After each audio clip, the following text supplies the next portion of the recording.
فقد قال الله سبحانه وتعالى في كلامه المجيد وفرقانه الحميد: أعوذ بالله من الشيطان الرجيم. بسم الله الرحمن الرحيم. شهر رمضان الذي أنزل فيه القرآن هدى للناس وبينات من الهدى والفرقان، فمن شهد منكم الشهر فليصم، ومن كان مريضا أو على سفر فعدة من أيام أخر، يريد الله بكم اليسر ولا يريد بكم العسر، ولتكملوا العدة ولتكبروا الله على ما هداكم ولعلكم تشكرون. وإذا سألك عبادي عني فإني قريب أجيب دعوة الداع إذا دعاني فليستجيبوا لي وليؤمنوا بي لعلهم يرشدون. صدق الله العلي العظيم. وقال رسول الله صلى الله عليه وسلم: كم من صائم ليس له من صيامه إلا الجوع، وكم من قيام ليس له من قيامه إلا السهر، أو كما قال رسول الله صلى الله عليه وسلم.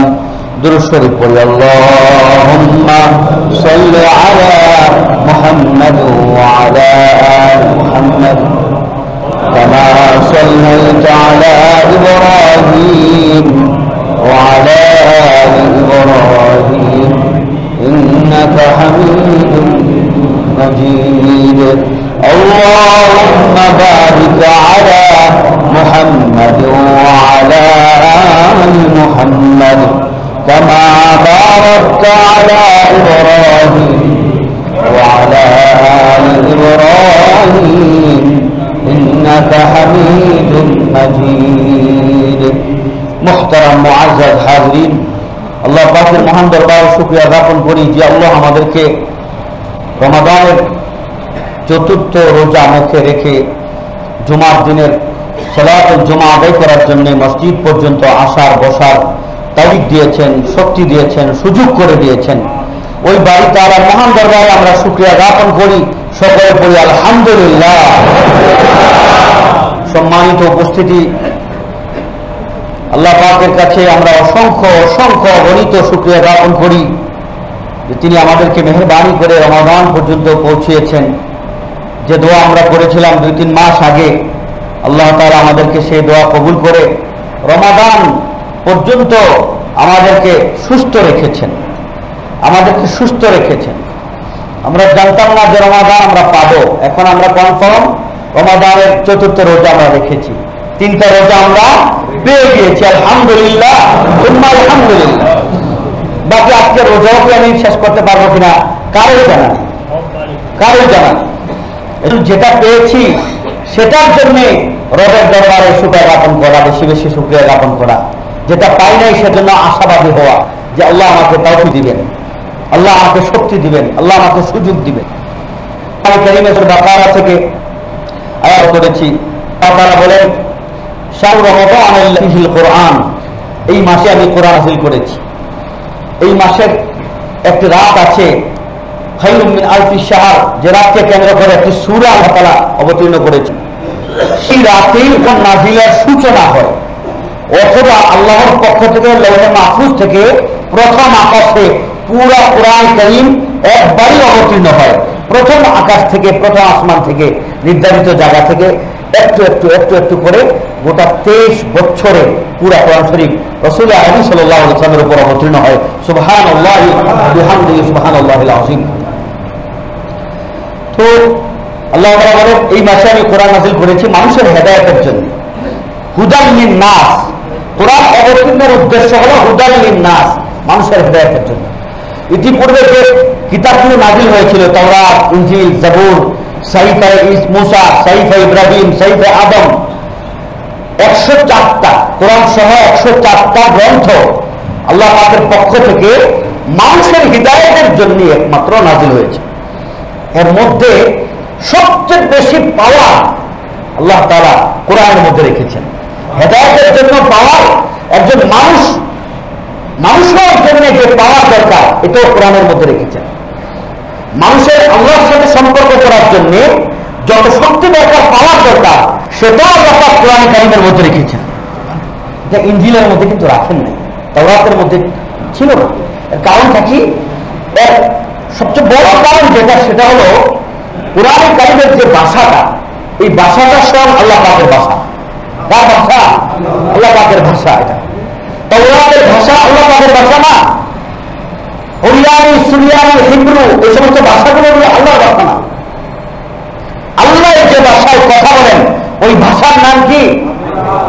আরবি। আরবিতে আল্লাহ তাআলা কথা বলেন। তো আল্লাহ তাআলা কথাগুলোই কোরআন কারীমের মধ্যে দিয়েছেন। এই জন্য কোরআন কারীমের একটা পাওয়া। আর তাওরাত যখন পড়া হতো, তো তাওরাতের এক একটা হরফে 10টা করে নেকি, আর রমজানে পড়লে এবং শুনলে এক একটা হরফে 100 থেকে নিয়ে 700 পর্যন্ত নেকি। এটা তাওরাত যেমন ইনজিল কোন কিতাবের বেলায় ছিল না, একমাত্র কোরআনের বেলায়। কত মর্যাদা!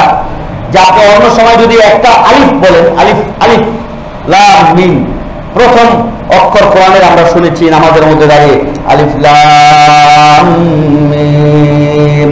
এখানে কয়টা শব্দ? 3টা শব্দ।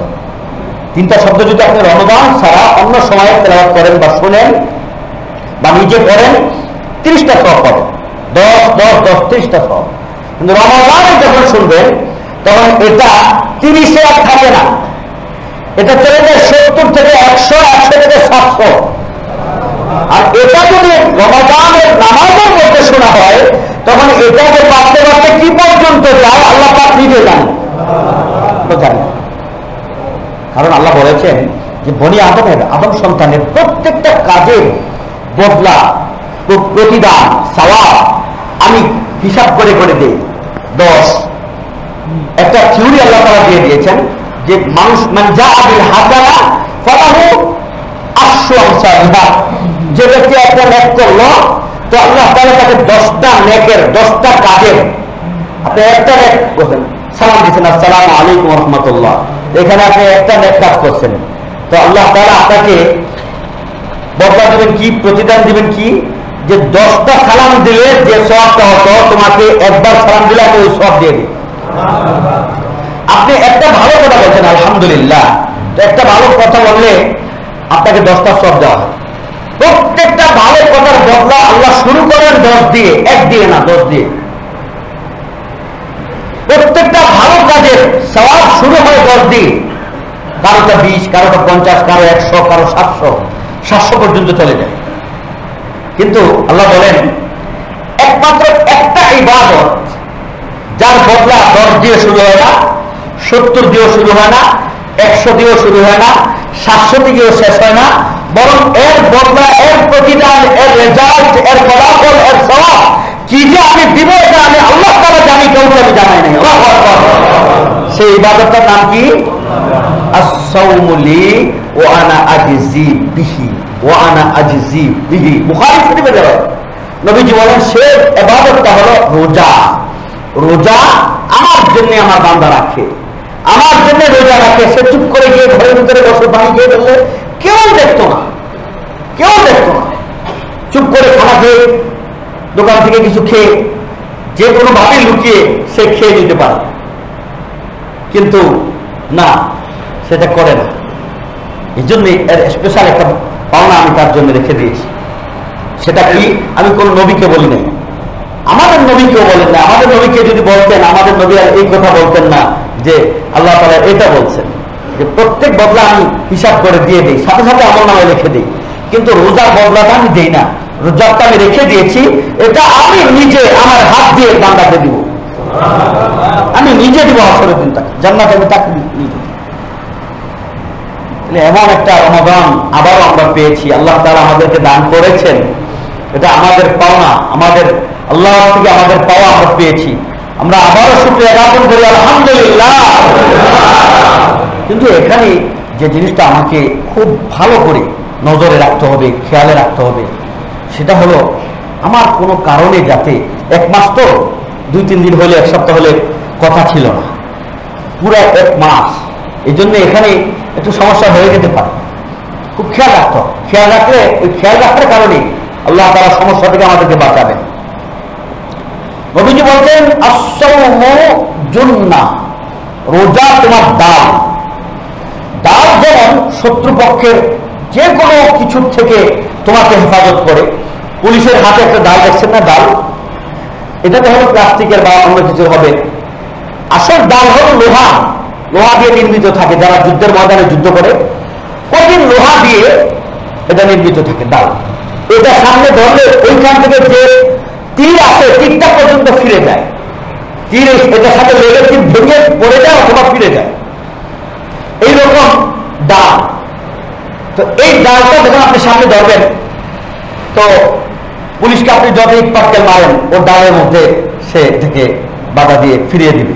আপনার ইট কাজ শরীরে লাগবে না, পাথর শরীরে লাগবে না। আর আগের দিনে যে ডালগুলো ব্যবহার করা হতো পিতলের, লোহার, এই সমস্ত পদার্থ দিয়ে তৈরি থাকত। তো এই ডাল সামনে ধরলে সাধারণত যুদ্ধগুলো হতো তীর দিয়ে, ধনুক আর তীর দিয়ে, বল্লম দিয়ে। হ্যাঁ, তো এই সমস্ত বল্লম, নেজা আর তীর আর তরবারি, এগুলোর আঘাতকে প্রতিহত করা হতো ডাল দিয়ে। যোদ্ধারা ডালকে সামনে ধরতো, তো তীরের আঘাতটা ডালের মধ্যে রাখতো, ডালের মধ্যে রেখে হয় তীর ভেঙে দিয়ে তরবারি ভেঙে যেত অথবা প্রতিহত হতো। আল্লাহ রাসূল বলেন ঠিক তোমার রোজাটা ডাল, জুন্নাহ, ডালের মতো। তো আমি কাছ থেকে বাঁচবো বলে শয়তান প্রতিনিয়ত, প্রতি মুহূর্তে তোমার দিকে তার যে অস্ত্র আছে, এই অস্ত্র তোমার দিকে নিক্ষেপ করছে, মারছে। কখনো তো তোমাকে অস্ত্র দিচ্ছে, কখনো তো সরাসরি তোমাকে আহ্বান করছে, ডাকছে, কখনো তো সে তোমার অন্তরের মধ্যে গিয়ে অন্তরে অস্ত্র দিচ্ছে। অমিংসারি নাফাসাত ফিল উকাদ আল্লাযী ইউওয়াসওয়িসু ফি সুদুরিন নাস। আল্লাহ বলেন এই শয়তান, খান্নাস শয়তান, ও মানুষের অন্তরের মধ্যে ঢুকে গিয়ে কর্মের মধ্যে, দিলের মধ্যে সে অস্ত্র হবে। এই জন্য এই শয়তান থেকে আল্লাহর কাছে পানা দিতে বলছে। তো তুমি যখন রোজা রাখবে, তো তোমার একটা ডাল হয়ে গেল, সামনে একটা ডাল পড়ে গেল, একটা পর্দা পড়ে গেল। শয়তান যত কিছুই করুক, সে আওয়াজ দেখ অথবা তোমাকে আহ্বান করুক, তোমার দিকে তার নজর দেখ, তোমার দিকে তার শয়তানি যত ধরনের অস্ত্র আছে ব্যবহার করুক, একটা অস্ত্র তোমার গায়ে লাগবে না, সবগুলো ডালের মধ্যে লেগে প্রতিহত হয়ে যাবে, ও চলে যাবে অথবা নষ্ট হয়ে যাবে। রোজা এত বড় একটা অস্ত্র, এত বড় একটা ডাল, শয়তানকে বাঁচা। তবে সত্য হলো, নবীজি বলেছেন খুব সাবধানে থাকতে হবে যাতে তোমার ডালটা ফুটো না হয়ে যায়, ছিদ্র না হয়ে যায়। শয়তান তো অনেক অনেক জোরে, অনেক শক্তিশালী অস্ত্র সে নিক্ষেপ করবে তোমার দিকে, তোমার ডালটাকে নষ্ট করে দিবে। সাহাবায়ে বলেন ইয়া রাসূলুল্লাহ, ডাল আবার নষ্ট হয় কিভাবে? ডাল আবার নষ্ট হয় কিভাবে? আমরা তো যুদ্ধ করি, এই ডাল অনেক বছর পর্যন্ত চলে, নষ্ট হয় না। কত তরবারির আঘাত লাগলো, কত তীরের আঘাত লাগলো, কত পাথরের আঘাত লাগলো, বল্লমের আঘাত লাগলো, কিন্তু আমাদের ডাল তো নষ্ট হয় না। চলতেছে যুদ্ধ, কয়েক বছর যুগ চলে যায়, ডাল নষ্ট হয় না। কিন্তু আপনি যে ডালের কথা বললেন, রোজা ডাল, সেটা আবার নষ্ট হয় কিভাবে? আপনি বললেন যে জাহান্নামের আগুন থেকে ডাল বাঁচাবে, মালাম ইয়াকুলুহা, যতক্ষণ পর্যন্ত রোজাদার এটাকে নষ্ট করবে, ছিন্ন না করবে, ত্রুটি যুক্ত না করবে। এটা কিভাবে হয় ইয়া রাসূলুল্লাহ? নবীজি তখন বললেন যে দেখো দেখো, রোজা থেকে যখন কোনো মানুষ, কোনো রোজাদার পাপাচার করে, অন্যায় করে, জুলুম করে, পাপ করে, গুনাহ করে, তখন তার রোজার মধ্যে একটা ছিদ্র পড়ে যায়, ডালের মধ্যে একটা ছিদ্র পড়ে যায়। ওই ওই রোজা দিয়ে সে জাহান্নামের আগুন থেকে বাঁচতে পারবে না, জাহান্নামের আগুন ঢুকে যাবে, ওই ছিদ্র দিয়ে ঢুকে যাবে। এই জন্য রোজা খাওয়া অবস্থায় অসতর্কতা চলে আসবে, মুখ দিয়ে মিথ্যা কথা চলে আসবে, মুখ দিয়ে গীবত শেখায় একজনের সমালোচনা চলে আসবে, কিন্তু বিরত থাকতে হবে। এই মনে করে যে আমি রোজাদার, আমাকে কিন্তু বাঁচতে হবে এগুলো থেকে। সবচেয়ে বড় গুনাহ এখন যেটা হয়, সমালোচনা বা গীবত এগুলো কম হয়, মিথ্যা কথা এগুলো কম হয়। সবচেয়ে বেশি গুনাহ হয় এখন জবানের চেয়ে চোখের গুনাহ। নবীজি সাল্লাল্লাহু আলাইহি ওয়াসাল্লামের সময় জবানের গুনাহ বেশি হতো, চোখের গুনাহ কম হতো। এখন আমাদের এই সমাজে চোখের গুনাহ বেশি হয়, জবানের গুনাহ কম হয়। আমরা মুখ বন্ধ কিন্তু আমাদের চোখ দিয়ে গুনাহ হইতেছে। আর শয়তান ইহুদি নাসারারা এখন গুনাহ আরো আম করে দিছে, একেবারে আপনার অ্যাভেলেবল করে দিছে। আপনি নেকের উদ্দেশ্যে মোবাইল খুলেছেন, কিন্তু চলে আসছে কোনো গুনাহের সাথে সাথে অ্যাভয়েড করেন, সেখান থেকে চলে যান, চোখ বন্ধ করে চলে যান। সাধারণত আমরা যারা ইমু ব্যবহার করি, এই ইমুর মধ্যে দেখবেন আপনি কথা বলতেছেন বা বন্ধ করেছেন, হোট করে একটা চলে আসছে, একটা নগ্ন একটা ছবি চলে আসছে, একটা বের চলে আসছে, সেখানে নগ্নতা অথবা নগ্নপূর্ণ কোনো ছবি চলে আসছে। মানে আপনি কি করবেন? ওটার মধ্যে লেগে থাকবেন, ওটার মধ্যে লেগে থাকা, ওটার দিকে চেয়ে থাকা, ওটাকে নিয়ে ব্যস্ত হয়ে পড়া, আপনি যেন গুনার মধ্যে আবার ডুব দিলেন।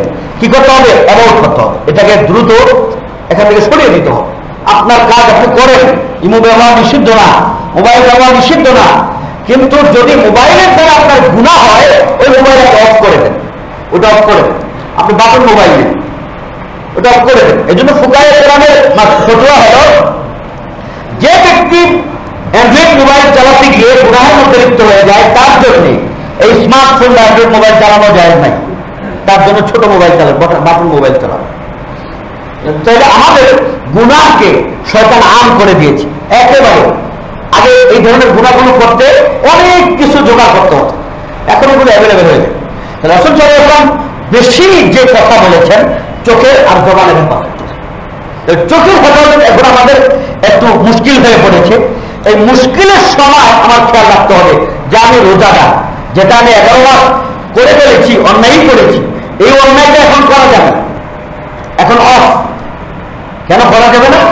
রমজান মাস যেমন ফজিলতপূর্ণ মাস, মর্যাদাপূর্ণ মাস, সম্মানের মাস, ইজ্জতের মাস, রহমতের মাস, বরকতের মাস, গুনাহ মাফের মাস, ঠিক তেমন এই মাসকে যারা অবহেলা করবে, এই মাসকে যারা অবহেলার নজরে দেখবে, এই মাসের সম্মান যারা করবে না, আল্লাহর কাছে যারা সবচেয়ে বেশি অপ্রিয় এবং অপছন্দনীয় বান্দা, অপ্রিয় বান্দা, আল্লাহ তাকে পছন্দ করে না। যে রমজান মাস পেয়েছ, তারপর গুনাহ করাইতে পারো নাই, গুনাহ থেকে বাঁচতে পারো নাই, তুমি ধ্বংস। রাসূল তো এই দোয়া করেছেন, রাসূল এই দোয়া এই মেহরাবের প্রথম পায়ে পা দিয়েছেন, বলছেন আমিন।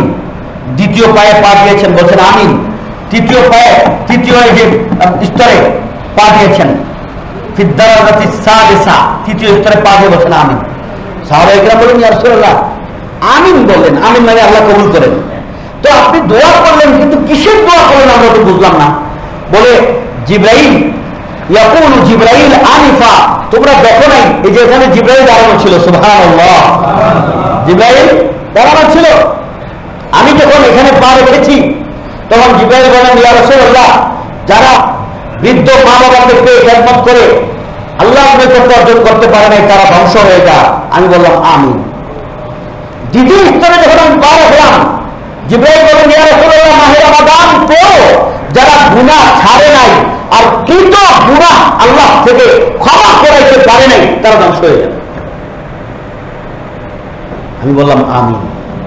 তৃতীয়টা যখন পা রাখলাম, জিবরাইল বলেন, আপনার নাম শোনার পরেও যে আপনার উপর দুরূদ পড়ে না, সে ধ্বংস হয়ে যাবে। আমি বললাম আমিন। তাহলে এই তিনটার মধ্যে একটার মধ্যেও আমরা পড়তে চাই না, একটার মধ্যে আমরা করতে চাই না। আল্লাহ আমাদের হেফাজত করুন। নবীজি বলছেন ধ্বংস হয়ে যাক, আপনি এমনি গুনাহ করেন সেটা ভিন্ন বিষয়, কিন্তু যে গুনাহ কারণে নবীজি বলছেন ধ্বংস হয়ে যাক, সেই ধ্বংসটা আর যদি কপালে এসে ছুটে যায়, লেগে যায়, তো ধ্বংস হয়ে যাচ্ছে। এই জন্য খুব খেয়ালে থাকতে হবে যে আমার দ্বারা যাতে এমন কোনো কাজ না হয়ে যায় যে আমার রোজা নষ্ট হয়ে যাবে। কষ্ট করে রোজা আছে, অনেক কষ্ট লাগে রোজা আসতে। এই যে একবার একটু আগে বললেন খুব কষ্ট লাগতেছে,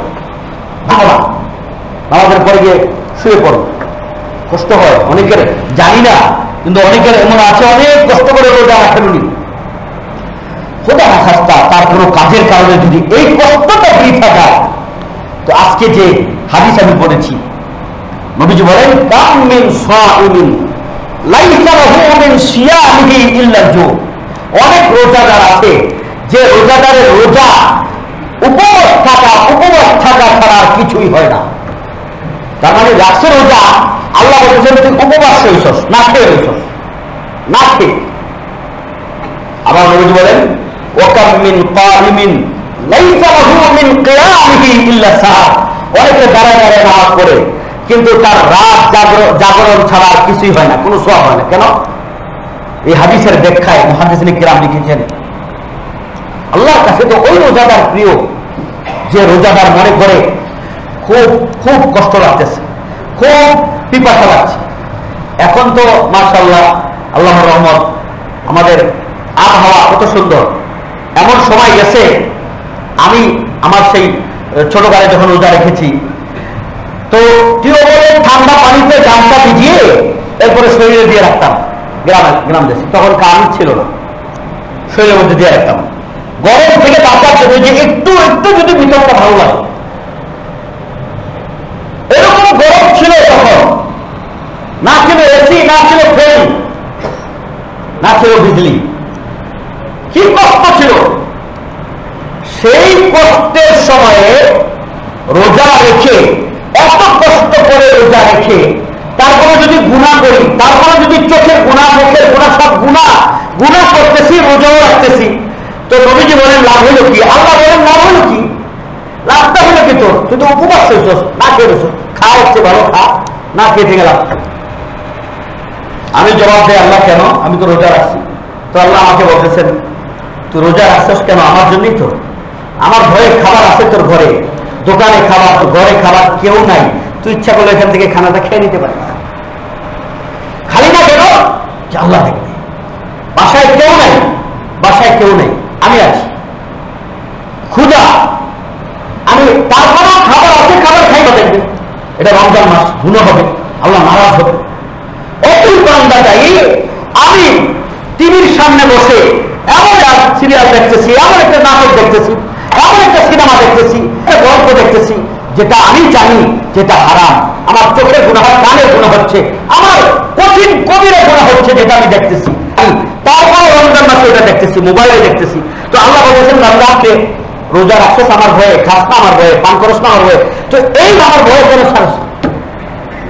আমাকে যদি সত্যিকারই ভয়, আমার ভয়ে যদি খানা ছেড়ে থাকো, পানি না পান করে থাকিস, তাহলে একটা করতেছিস, এই গুনাহটা কেন করতেছিস? এটাকে আমি দেখি না, দেখবো, পান করলে আমি দেখবো, তাহলে যেটা তুই দেখতেছিস, করতেছিস, একটা মিথ্যা কথা মোবাইলে বলতেছিস, বান্দা করতে দরকার যে আমি রোজা না, আমি কেমনে বলি যে হ্যাঁ আমি এটা করতেছি, অথচ তুই করতেছিস না।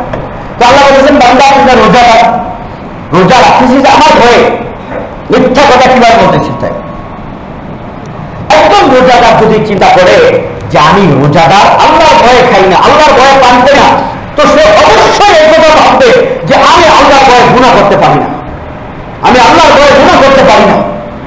রাতে দাঁড়িয়ে তারাবির নামাজ পড়ি, আবার তাহাজ্জুদের সময় তেলাওয়াত করি, আবার তাহাজ্জুদের সময় তেলাওয়াত শুনি, আবার উঠে বসে কোরআন তেলাওয়াত করি, আবার সেহরির সময় কোরআন তেলাওয়াত, সেহরির সময় কোরআন শুনি, সেহরির সময় সেহরি খেয়ে এরপরে আল্লাহর কাছে দোয়া করি, 2 রাকাত তাহাজ্জুদের নামাজ পড়ি, এগুলো সব করি কেন? তার জন্য। এর ফাঁকে যদি একটা গুনাহ করে বসি, আল্লাহ বলে গুনাহটা তাইলে কার জন্য করলি? আমাকে ভয় না, এটা তো রমজান মাস, এটা তো রমজানের রাত, এটা তো রমজানের দিন, 70,000 যদি তুই পাই, এখন তো রমজানের 70 হবে দামি, মনে নাই এই দিন, এই দিনে কে গুনাহ করো কিভাবে? অথচ তুই এত বড় পেটকে শাস্তি দিচ্ছিস, পিপাসায় কাতর হয়ে কিছু খাইতে রাজি না। 7 বছরের ছেলেকে জিজ্ঞাসা বললাম যে রোজা রাখছো তো পানি পান করে নাও, তো বলে না আমি তো রোজা। তার অনুমতিতে এটা নাই যে আল্লাহ তাআলা নারাজ হবেন, আল্লাহ তাআলা দেখবেন। এই অনুমতি আছে যে আমি তো রোজা, তো আমি রোজা থাকলে আমি পিপাসা খাব, খিদা লাগছে কিন্তু আমি খাও না, আমি তো রোজা। খিদা লাগছে বলতেছে যে খিদা লাগছে, তাই বললাম যে খেয়ে নাও, তুমি তো 7 বছর তোমার বয়স, খেয়ে নাও। তো বলছে না আমি তো রোজা আছি, এটা রোজাটা রাখবো, তো আমি খাবো, আমি তো রোজা। তো আমার মতো ব্যক্তি আমি যখন গুনার সামনে আসবে তখন আমাকে বলতে হবে আমি তো রোজা। নিশ্চয় আমি কিভাবে মিথ্যা বলি, আমি কিভাবে মিথ্যা দেখি, আমি কিভাবে খারাপ দেখি, আমি কিভাবে হারাম দেখি, এটা কিন্তু অবশ্যই আমাকে তাড়াতাড়ি চলে যেতে হবে, সরে যেতে হবে, চোখের সামনে থেকে দূর করে দিতে হবে। এটা হলো সত্যিকারের রোজা। আর এই রোজার বেলায় বলেছেন আল্লাহ তাআলা যে বান্দা আমার জন্য রোজা রাখে, সমস্ত গুনাহকে পরিত্যাগ করে আমি আল্লাহ আমার নিজের হাতে তার প্রতিদান, তার বদলা, তার আদর সব আখিরাতে আমি তাকে দিয়ে দিই। নবীজি বলেছেন লিসাইমি ফারহাতান, রোজাদারের জন্য 2টা আনন্দ। ইনদা ইফতারি, যখন সে ইফতার করতে বসে তখন কি একটা মজা, কি একটা আনন্দ। এটা তো একটা ছোট্ট আনন্দ, এই আনন্দটা একেবারে ছোট, কিছুই না। আরেকটা আনন্দ, সবচেয়ে বড় আনন্দ, ইনদা লিকাই রাব্বি, যখন সে আল্লাহর কাছে রোজার বদলা আনতে যাবে, যে আল্লাহ রোজার কি বদলা দিবেন, প্রতিদান দিবেন, আজকে দেন। ওই আল্লাহকে যখন দেখবে, আল্লাহর সামনে গিয়ে যখন বদলা আনতে যাবে, রোজার প্রতিদান আনতে যাবে, কোনো হিসাব দেওয়ার জন্য না, শাস্তি নেওয়ার জন্য না, আল্লাহর কাছে যাবে আজকে রোজার প্রতিদান আনার জন্য। আল্লাহু আকবার। সে সময় কি মজাটা হবে, কি আনন্দ লাগবে, সে কথাই রাসূল সাল্লাল্লাহু আলাইহি ওয়াসাল্লাম বলছেন। ইনদা লিকাই রাব্বি। এজন্য আমরা রোজা রাখবো ভাই কার জন্যে? দাঁড়িয়ে দাঁড়িয়ে কোরআন শুনবো, কোরআন পড়বো, তারাবিহের নামাজ পড়বো, তাহাজ্জুদের নামাজ পড়বো, কিয়ামুল লাইল করবো, এসব কার জন্য করবো? এখানে মুহাদ্দিসিনে কেরাম বলেছেন যে আল্লাহ যে বলছে অনেকে দাঁড়িয়ে দাঁড়িয়ে নামাজ পড়ে শুধু জাগ্রত থাকাই হয়, আর কিছু হয় না, আমল নামায় কোনো সওয়াব দেয় না। ওই লোকটা কি? রুব্বা কামিন, যে দাঁড়িয়ে রইল নামাজ পড়লো, বলে ওই লোকটা হলো যে নিজের আত্মাকে তৃপ্ত করার জন্য, যে আমি দাঁড়া না, এরকম না, কাউকে দেখাবার জন্য না। স্ত্রী বলবে আমার স্বামী কত নামাজি, রমজান মাসে রাত্রে আর ঘুমায় না, সারা রাত দাঁড়া নামাজ পড়ে, এই প্রশংসা পাওয়ার জন্য না, বাচ্চা কাচ্চাদের কাছে কারো কাছে প্রশংসা নেওয়ার জন্য না, বরং তারা কিসের জন্য? নবীজি বলেন মান সামা, বুখারী riwayat, মান সামা, যে রোজা রাখে, ঈমানে উদ্বুদ্ধ হয়ে, ওয়া ইহতিসাবান, আল্লাহর কাছ থেকে পাওয়ার জন্য, আল্লাহর কাছ থেকে কি পাওয়ার জন্য, গুফিরা লাহু মা তাকাদ্দামা মিন যামবি, জীবনে যতটা গুনাহ করেছে, 80 বছরের গুনাহ, 90 বছরের গুনাহ, কবিরা গুনাহ, সগীরা গুনাহ, একটা গুনাহ তার আমল নামায় থাকবে না। নবীজি বলেছেন সমস্ত গুনাহ আল্লাহ তাআলা একটা রোজার বদলায় মাফ করে দিবেন। রোজাটা রাখতে হবে কিভাবে ভাই? ঈমান ওয়া ইহতিসাবান, আমি ঈমানদার, আমার উপরে এই রোজা ফরজ করা হয়েছে। ইয়া আইয়ুহাল্লাযীনা আমানু, ঈমানদারদেরকে বলেছেন হে ঈমানদারেরা, তোমার উপরে রোজা ফরজ করা হলো যেমন তোমাদের পূর্ববর্তীদের উপর ফরজ করা হয়েছিল। সূরা বাকারার 183 নম্বর আয়াতে আল্লাহ তাআলা আমাদেরকে এই আদেশ করেছেন। আমি ওই আদেশ উদ্বুদ্ধ হয়ে ঈমানদার যেহেতু আল্লাহর বিধানটা পালনার্থে আমি রোজা রাখছি। আর কি আশা? ওই একটা আশা, সেটা হলো আল্লাহ যে নিজের হাতে আমার বদলা দিবেন, ওই বদলাটা আমি পেতে চাই ইনশাআল্লাহ। তারপরে বলে ইনশাআল্লাহ, আল্লাহর কাছ থেকে এই বদলাটা, ওই পাওয়াটা, ওই প্রতিদানটা জান্নাতে আখিরাতে আমরা পাবো ইনশাআল্লাহ। সবাই বলে ইনশাআল্লাহ। ওই নিয়তে আমি রোজা রাখি। আর ওমান কামা ঈমানা ওয়া ইহতিসাবা, এই হাদিসটি বুখারী শরীফের, যে ব্যক্তি দাঁড়িয়ে দাঁড়িয়ে নামাজ পড়লো, তারাবিহের নামাজ, দেখেন 20 রাকাত নামাজ, কি কষ্ট না? সুন্নত নামাজ, তারপর কেন করি? সুন্নত নামাজ তারপর কেন করি?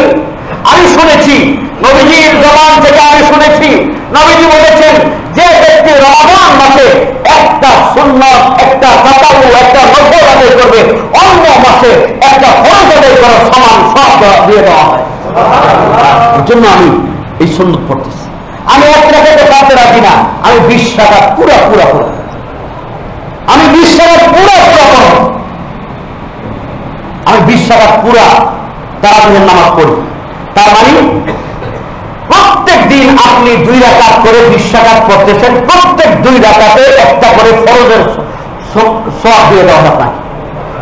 আর কেমন ফরজ? এটা রমজান, রমজানের একটা ফরজ, অন্য মাসের কয়টা ফরজ? 70টা ফরজ। তাহলে আল্লাহ তাআলা যখন আপনাকে একটা ফরজের সওয়াব দিবে, তো একটা দিবে না, 70টা দিবে। সুবহানাল্লাহ। আচ্ছা, এত লাভের কথা শোনার পরে কেউ কি আত্মঘাত কইরা দৌড় দিতে পারে? বলেন, আপনাদের কোন হাদিস আজ পর্যন্ত আমরা খুঁজে পেলাম না। রাসূল কারীম সাল্লাল্লাহু আলাইহি ওয়াসাল্লাম 3 দিন, 2 দিন বা 3 দিন সাহাবায়ে কেরামদেরকে নামাজ পড়িয়েছেন, তারাবি নামাজ। সাহাবায়ে কেরামদের 2 বা 3 দিন, 3 রাত। তৃতীয় রাতে বা চতুর্থ রাতে নবীজি এখন যেখানে শুয়ে আছেন, এই রোডটার ভিতরে বসে আছেন, জানালা আছে, আর মসজিদ নববী সাহাবায়ে কেরাম ভরে গেছে। আপনারা খুতবা তারাবি পড়ার জন্য আসেন, পুরো মসজিদ ভরে যায়, তাড়াতাড়ি আসতে হবে, তাড়াতাড়ি জায়গা নিতে হবে। আপনি 1400 বছর পরে এসে ইমানদার হয়ে যদি এরকম প্রবণতা হয়, তাহলে যিনি নবীর হাতে হাত থেকে মুসলমান হয়েছে তার ইমান কত, তার ইমানের বয়স কি ছিল, কত আগে আগে মসজিদে এসে বসে রয়েছে।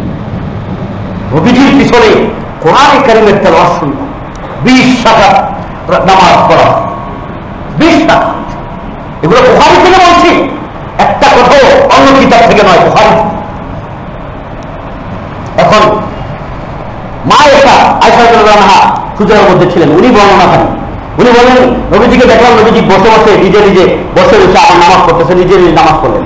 সাহাবায়ে কেরাম এশার নামাজ পড়ে জামাতের সাথে নবীজি চলে আসলেন হুজরায়, সাহাবায়ে কেরাম বসে আছে, নবীজি আসবে, কিন্তু নবীজি আসতেছেন না। কি রে কানা বসে বলে, নবীজি আসতেছে না কেন?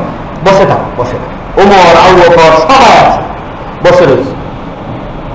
ঠিক ফজরের যখন সময় হয়েছে, নবীজি আসতে করে হুজরার গেট খুলে, দরজা গেট খুলে, এরপরে মসজিদ নবীতে আসলেন। সাহাবায়ে কেরাম দাঁড়িয়ে গেলেন, ইয়া রাসূলুল্লাহ, সোনা আকা, সোনা আকা, মালাম চেষ্টা, আপনি আজকে এমনটা কাজ করেছেন ইয়া রাসূলুল্লাহ, কোনোদিন তো এরকম করেন নাই। বলে, কি করেছি? বলে, সারাটা রাত আমরা আপনার অপেক্ষায় বসে রইলাম, আপনি তো আসলেন না।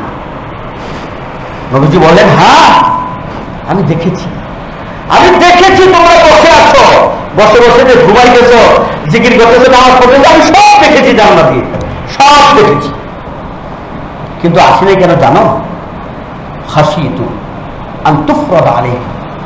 তৃতীয় রাত্রে যদি আমি এই আমলটা করে ফেলি, চতুর্থবার যদি আমি এই আমলটা করে ফেলি, একটা আমল যদি আমি নবী 1, 2, 3, 4 করে ফেলি, ওই আমলটা সুন্নাত থাকে না, ওই আমলটা তোমাদের জন্য ফরজ হয়ে যায়। আমি চাই না 20 রাকাত তারাবিহের নামাজ তোমাদের উপর ফরজ হয়ে যাবে, এটা সুন্নত সুন্নত থাকুক। এই জন্য আমি 2 রাকাত 2 দিন 2 রাত তোমাদের নিয়ে জামাতের সাথে পড়ার পর আমি অফ করে দিয়েছি, আমি আর করি না, তোমরা তোমাদের ভাবে পড়তে থাকো। সুবহানাল্লাহ। বুখারী নবীজি দুনিয়া থেকে চলে গেলেন, 2 বা 3টা রমজান পেয়েছেন, দুনিয়া থেকে চলে গেলেন। 11 হিজরিতে 11, 12 2 বছর ছিলেন খেলাফতের মসজিদে আবু বকর রাদিয়াল্লাহু আনহু, যার যার ভাবে শেষে তারাবি পড়তেন। 13তে চলে আসলেন ওমর রাদিয়াল্লাহু আনহু, খলিফা হলেন। রমজান মাস আসলো, আব্দুর রহমান ইবনে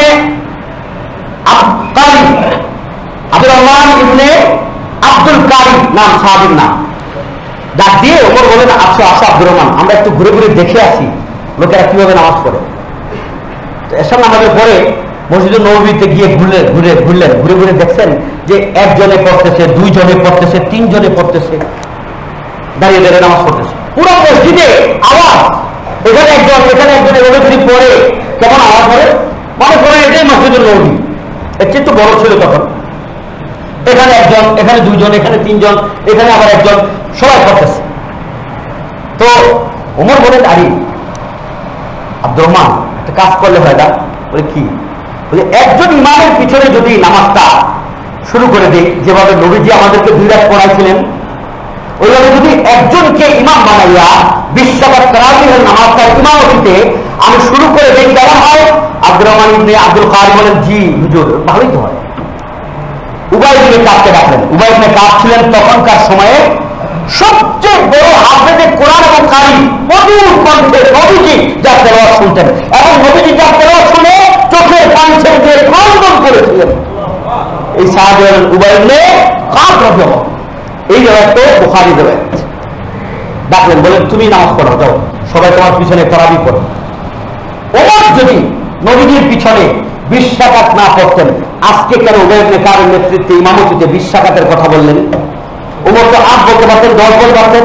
ওমর বলেন 20 রাকাত পড়া। সমস্ত সাহাবায়ে কেরাম তখন ছিলেন, আবু বকর ছিলেন না, বাকি সবাই ছিলেন, আলীও ছিলেন, পরবর্তী খলিফা ওসমানও ছিলেন সেখানে, সেই মসজিদে নববীতেই। তারা তো উবাই ইবনে কাবের ইমামতিতে পুরা 10টা বছর নামাজ পড়ছেন। ওমর রাদিয়াল্লাহু শহীদ হয়ে গেছেন, এরপরে আসেন ওসমান, 12টা বছর নামাজ পড়ছেন। এরপরে ছিলেন আলী, 2টা বছর নামাজ পড়েছেন। দেখেন এত বড় সময় ওনারা 20 রাকাত নামাজ পড়েছেন। পৃথিবীর কোন একটা কিতাবে নাই, কোন একটা হাদিসের কিতাবে নাই যে ওই সময় 8 রাকাতের জামাত হয়েছে বা 10 রাকাতের জামাত হয়েছে। এই জন্য মসজিদুল নববী আর মসজিদে হারামে আজও পর্যন্ত 1000 বছর চলে গেছে 20 রাকাতের নামাজই হইতেছে। আপনি 8 রাকাত করে কেন চলে গেলেন? আপনি তো লস করলেন। 12টা রাকাত, 12টা ফরজের সওয়াব থেকে আপনি মাহরুম হলেন। তার কথায় 12টা ফরজের সওয়াব থেকে আপনি মাহরুম হলেন। আপনার নবী, আপনার সাহাবায়ে কেরাম যারা আমাদের মডেল, যাদেরকে আমরা দেখে আমল করি, ওই সাহাবায়ে কেরাম তো 8 রাকাত পড়েননি, ওনারা তো পড়েছেন তো 20 রাকাত পড়েছেন। এই জন্য ভাই আমি মনে করি যে এটা একটা সুবর্ণ সুযোগ যে প্রতি রাত্রে আমি 20টা করে ফরজের সওয়াব পাইতেছি। 20-এর সাথে 70-কে পূরণ দেন, দেখেন কত হইতেছে। আল্লাহ তাআলা জেনে বুঝে আমল করার তৌফিক দান করুন। এবং একমাত্র করতে হবে সওয়াবের নিয়তে, আল্লাহর সন্তুষ্টির জন্য। তাও আল্লাহ পাক করার আমাদেরকে তৌফিক দান করুন। রাসূল সাল্লাল্লাহু আলাইহি ওয়াসাল্লাম কত সুন্দর কথা বলেছেন যে দেখো, মাল্লাম ইয়াদা কাওলা যুর ওয়াল আমাল বিহি, যে ব্যক্তি মিথ্যা কথা, মিথ্যা কাজ পরিহার করতে পারলো না, ফালাইসা লিল্লাহি হাজাতুন আইয়াদা তাআমাহু ওয়া শারাবাহু, আল্লাহ বলেন তার উপবাস থাকার আমার কোনো দরকার নেই। গুনাহ করতেছে, উপবাসে থাকতেছে। এই জন্য আবারও দ্বিতীয় হাদিসটা আপনাদের সামনে আমি পেশ করলাম। যে সকল বন্ধুরা, যে সকল ভাইয়েরা গুনাহের মধ্যে লিপ্ত আছেন, মনে করছেন আমি রমজানের রোজা করছি, রমজান পালন করছি, আপনি একটা ধোঁকার মধ্যে আছেন। আমি আমার জন্য সকলের হেদায়েতের জন্য দোয়া করি, আল্লাহ তাআলা আমাদেরকে হেদায়েতের উপরে চলে আসার তৌফিক দান করুন। সত্যিকার অর্থে যেটা আল্লাহ তাআলার রোজা, আল্লাহর গোলামি, আল্লাহ বলেছেন এজন্য রোজা রাখি, তাহলে আল্লাহ বলেছেন গুনাহ করিস না, আমি গুনাহ করবো না, বলি ইনশাআল্লাহ। আল্লাহ বলেছেন গুনাহ করিস না, আমি গুনাহ করবো না, বলি ইনশাআল্লাহ। আল্লাহ বলেছেন নামাজ ছাড়িস না, আমি নামাজ ছাড়বো না, ইনশাআল্লাহ। রোজা তো রাখছে, কিন্তু ফজরের সময় আর খবর নাই, ফজরের সময় আর খবর নাই। বলে কি ব্যাপার, ফজর পড়বে না? বলে উনি সেহরি খেয়ে ঘুমাইছে। ভাই সেহরি খেয়ে ঘুমাইছে, জায়গায় দাও, জায়গায় দাও। নামাজ পড়তে হবে, নামাজ পড়তে হবে। নামাজ যেমন ফরজান, রোজা যেমন ফরজান রমজান মাসে, নামাজ ফরজান সারা জীবন। নামাজ ফরজান কখন? সারা জীবন। আর রোজা ফরজান কখন? রমজান মাসে। রমজান মাসের বাহিরে রোজা ফরজান না। রমজান মাসে প্রত্যেকটা বালেগ নারী পুরুষের উপরে রোজা ফরজ। এই জন্য ফরজা আইন বলা হয়। আইন মানে যেটা কেউ বাদ দিতে পারে না। আমাদেরকে আল্লাহ তাআলা তৌফিক দান করুন, যেভাবে আমরা রোজা রাখি ঠিক ওইভাবে যাতে করে 5 ওয়াক্ত নামাজ পড়তে পারি। সকলে বলি ইনশাআল্লাহ। আর